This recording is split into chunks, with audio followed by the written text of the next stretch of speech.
L'ANDRH a décidé de créer un congrès international francophone. C'est depuis l'an 2000 qu'il n'y avait pas eu de congrès international.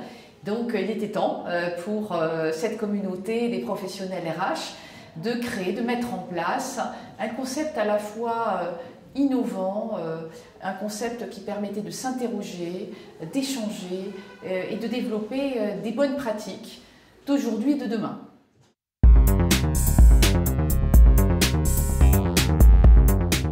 Nous sommes aussi à un moment où l'ANDRH doit pouvoir apporter à tous les DRH de France, et on espère que nous serons très nombreux au congrès, en tout cas nous avons pas de 5000 adhérents dans l'association, nous avons un message à transmettre sur ce que l'organisation nouvelle doit devenir et qu'est-ce que nous pouvons prendre comme part dans cette organisation-là.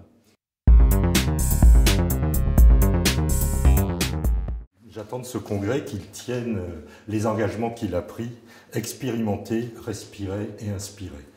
Si nous sommes capables de donner à cette communauté des RH, et qui plus est internationale, des moyens de rêver, des moyens d'être inspirés, de l'inspiration, nous aurons rempli notre objectif. Le congrès va avoir cet intérêt puisqu'il va nous éclairer sur ces questions.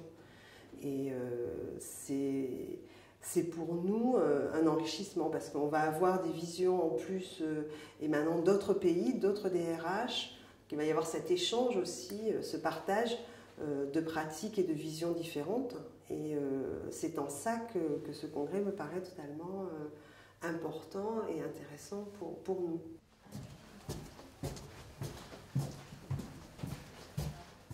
D'accord, je m'en occupe, ça marche. Alors la station NDRH, ce sera un lieu situé au centre du congrès et dans lequel la rédaction de la revue personnelle organisera des interviews de personnalités RH de 10h30 à 11h environ, et ces interviews seront retransmises sur un écran géant. Je prépare une convention de partenariat pour un partenaire qui sera présent donc sur le congrès international francophone des ressources humaines. Alors les partenaires auront la possibilité donc à la fois d'avoir de la visibilité croisée donc sur les supports de communication en amont et en aval, mais également d'être présents sur le congrès avec des collaborateurs qui vont représenter leur entreprise et leur organisation et rentrer en contact avec des membres de la NDRH. Ouais.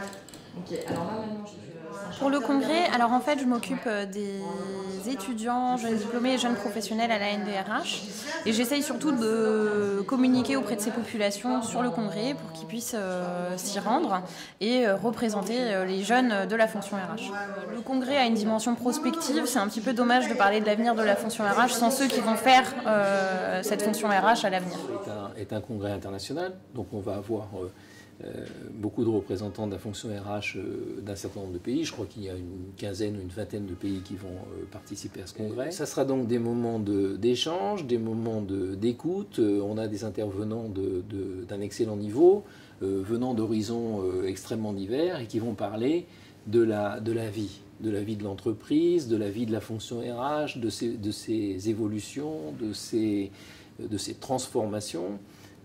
Donc je pense que à la fin de ces 2 jours, on ressortira mieux armé pour affronter la vie quotidienne dans les entreprises où on est qu'au moment où on sera arrivé sur le parvis de la Défense le premier jour.